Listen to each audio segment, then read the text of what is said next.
Hello guys, welcome back to my YouTube channel yes chem study. अवे आप success. मैं हूं आपका एजुकेटर शिव मिश्रा। मेरे प्यारे बच्चों, ये वीडियो आपके लिए बहुत मोस्ट इंपॉर्टेंट होने वाला है। क्लास 10th के साइंस के लिए लेके आए। जी हाँ, साइंस क्लास 10th के लेके आए हैं वेरी इंपॉर्टेंट प्रश्न जो कि बोर्ड परीक्षा में लगातार आ रहा है। अगर ये प्रश्न बात करेंगे, सन 2015 बना था, सन 2017, सन 2019 और सन 2020 में मेरे प्यारे बच्चों आया हुआ प्रश्न है। जी हाँ, आया हुआ प्रश्न है। वो प्रश्न क्या है? उस प्रश्न को एकदम अच्छी तरीके से समझ में आएगा आपको। ये मेरी गारंटी है। आपको वो प्रश्न समझ में मेरे प्यारे बच्चों जरूर आएगा। प्रश्न ये है कि जनन क्या है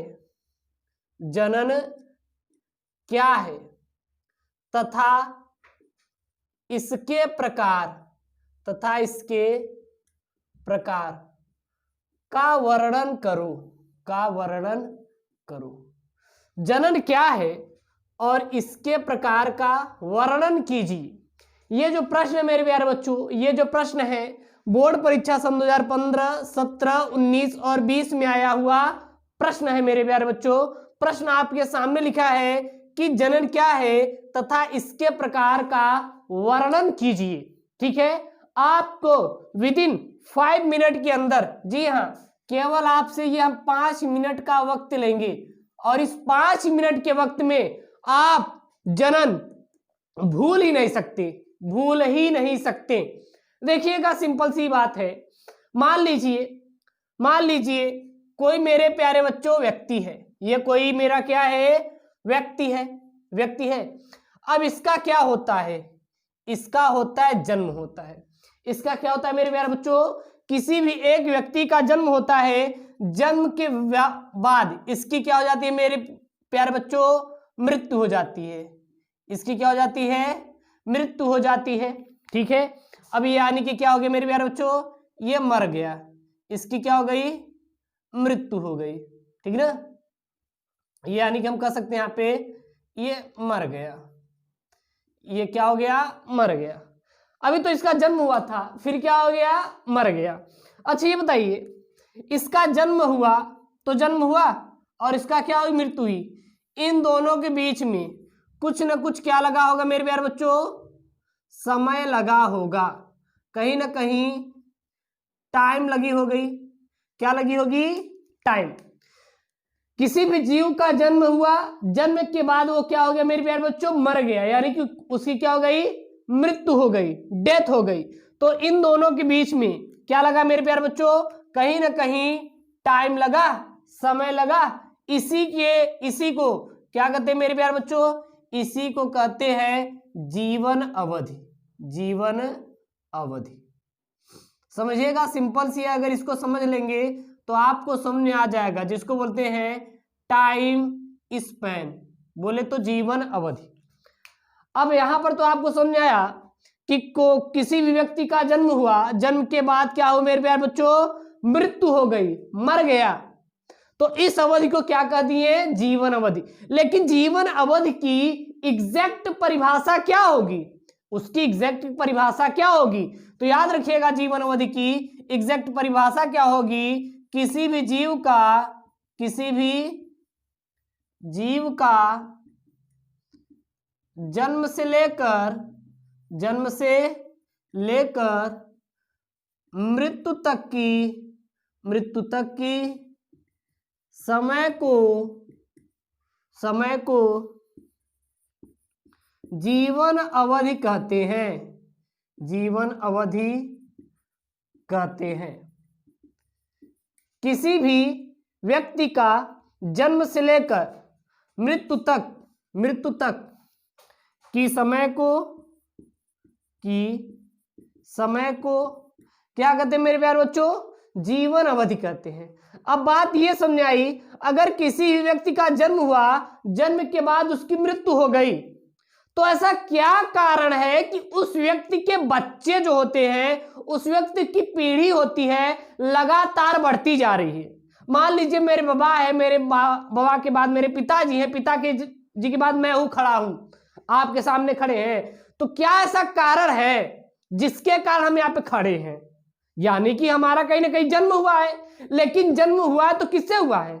माता पिता से, ठीक ना? तो उसमें क्या इसमें लॉजिक है? तो जो मेरे प्यारे बच्चों लॉजिक है वो हमारा है जनन।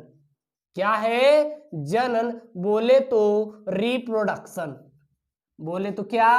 रिप्रोडक्शन, यानी कि जनन। जनन के कारण ही किसी व्यक्ति की पीढ़ी बनी रहती है, उसकी मृत्यु होने के बाद भी क्या बनी रहती है मेरे प्यारे बच्चों?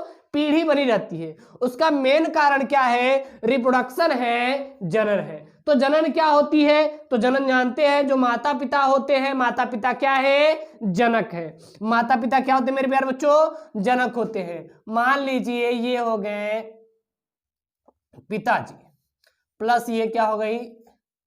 माताजी, मिलके एक बच्चे को क्या दिए? जन्म दिए। तो ये जो हमारा है, ये जो हमारे हैं, ये क्या है? ये मेरे प्यारे बच्चों ये दोनों कहलाएंगे जनक। ये क्या कहलाएंगे? जनक। और ये क्या कहलाएगा? ये कहलाएगा इनकी संतति कहलाएगा। तो जनक जो होते हैं, जनक जो होते हैं अपने ही समान हूबहू क्या उत्पन्न करते हैं? संतान उत्पन्न करते हैं, संतति उत्पन्न करते हैं। और इसी चीज को मेरे प्यारे बच्चों क्या कहा जाता है? रिप्रोडक्शन कहा जाता है। इसी चीज को क्या कहा जाता है? रिप्रोडक्शन कहा जाता है। यानी कि जनकों द्वारा संतान उत्पन्न करने की क्रिया को, जनकों द्वारा संतान उत्पन्न करने की क्रिया को मेरे प्यारे बच्चों क्या कहते हैं? जनन कहा जाता है। तो जनन क्या कहा जाता है? याद रखिएगा, जनन की परिभाषा क्या लिखेंगे? तो जनन की परिभाषा मेरे प्यारे बच्चों सीधा लिखेंगे कि जनकों द्वारा संतान उत्पन्न करने की क्रिया को जनन कहते हैं। क्या लिखेंगे मेरे प्यारे बच्चों? जनन की परिभाषा, जनकों द्वारा संतान उत्पन्न करने की क्रिया को जनन कहते हैं। क्या कहते हैं मेरे प्यारे बच्चों? जनन कहते हैं। जनकों द्वारा संतान उत्पन्न करने की क्रिया को क्या कहते हैं मेरे प्यारे बच्चों? जनन कहते हैं। या अथवा हम दूसरी परिभाषा, माता पिता अपने समान संतान उत्पन्न करते हैं और इस क्रिया को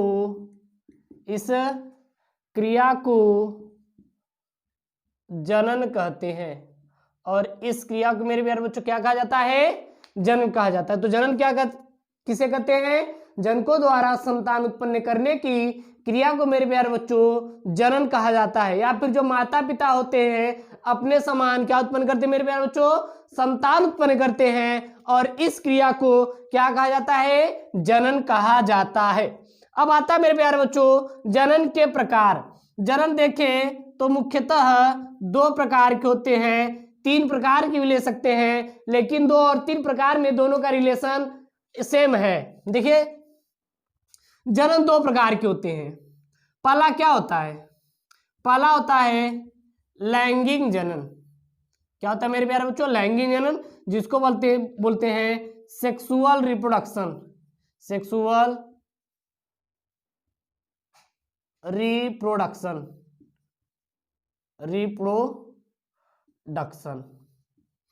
सेक्सुअल रिप्रोडक्शन। और दूसरा जो होता है उसे कहते हैं मेरे प्यारे बच्चों अलैंगिक जनन। अलैंगिक जनन को क्या बोलते हैं? तो अलैंगिक जनन को बोला जाता है असेक्सुअल रिप्रोडक्शन। तो हमारे जन्म मुख्यतः 2 ही प्रकार के होते हैं। पहला क्या होता है?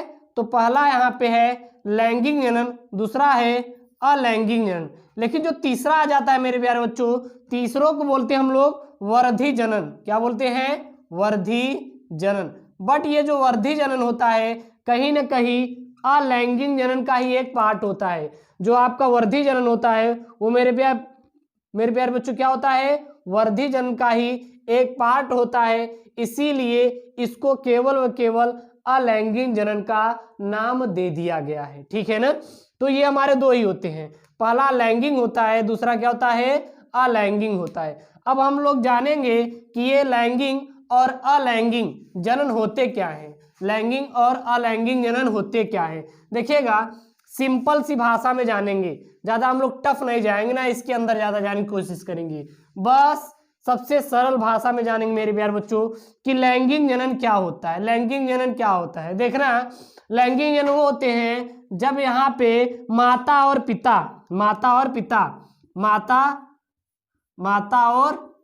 पिता दोनों एक साथ पार्टिसिपेट करेंगे।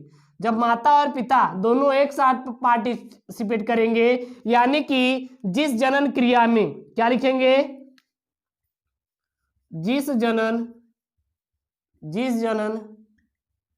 क्रिया में दो जनक भाग लेते हैं उसे लैंगिक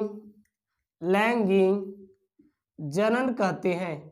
यानी कि जिस जनन क्रिया में हमारे दो जनक मेरे प्यारे बच्चों भाग लेते हैं उसे हम लोग लैंगिक जनन कहते हैं। क्या कहते हैं, सेक्सुअल रिप्रोडक्शन कहते हैं। लेकिन यहीं पे देखें अलैंगिक जनन के बारे में, किसके बारे में, अलैंगिक जनन के बारे में। तो अलैंगिक जनन वही है, सिर्फ यहाँ पे देखिए, जिस जनन क्रिया में दो जनक भाग लेते हैं उसे हम लैंगिक जनन कहते हैं। लेकिन जिस जनन क्रिया में एक जनक भाग ले, या तो माता ले या तो पिता ले, तो उसे क्या कहते हैं, अलैंगिक जनन कहते हैं। यहाँ पे लिखेंगे, जिस जनन क्रिया में एक जनक भाग लेते हैं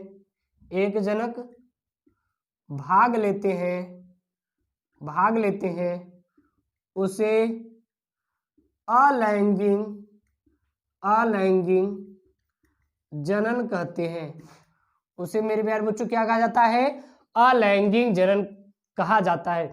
तो यहाँ पे हमारा जो प्रश्न था वो ये था कि जनन क्या है तथा इसके प्रकार का वर्णन कीजिए। ये जो प्रश्न आता है मेरे प्यारे बच्चों, ये आपका जो प्रश्न आता है वो आएगा, अगर यहाँ पे दोनों चीज पूछा तो 4 अंक का आएगा। जी हाँ, 4 अंक का ये प्रश्न आपका आएगा। तो प्रश्न क्या था, जनन क्या है, तो जनकों द्वारा संतान उत्पन्न करने की क्रिया को जनन कहते हैं। जनन कितने प्रकार के होते हैं, तो 2 प्रकार के। जनन का अगली परिभाषा क्या है, माता पिता अपने समान संतान उत्पन्न करते हैं और इस क्रिया को क्या कहते हैं मेरे प्यारे बच्चों, जनन कहते हैं। जनन कितने प्रकार के होते हैं, यह हमारे मेरे प्यारे बच्चों 2 प्रकार के होते हैं। कौन कौन से होते हैं, तो पहला होता है लैंगिक जनन, दूसरा होता है अलैंगिक जनन। लैंगिक जनन की परिभाषा क्या होती है, जिस जनन क्रिया में 2 जनक भाग लेते हैं उसे लैंगिक जनन कहते हैं। और जिस जनन क्रिया में एक जनक भाग लेता है, या फिर माता लेगा या फिर पिता, यानी कि एक मेल लेगा या फिर फीमेल, तो उसे क्या कहते हैं,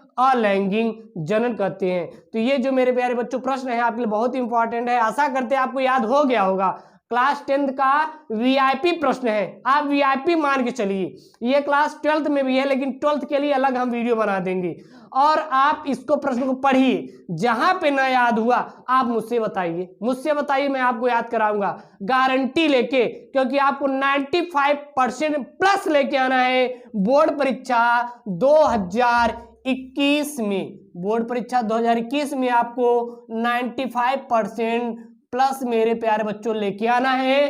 किसी तरीके करिए, चाहे सोइए चाहे ना सोइए, लेकिन आपका टारगेट होना चाहिए 95%। और ये टारगेट मैं पूरा करवाऊंगा आपसे। ये आप सीओ मिश्रा का वादा है कि आपको 95% हम दिला के रहेंगे। लेकिन हाँ, जो मैं आपको बताऊं उसको आप जरूर पढ़ लीजिएगा।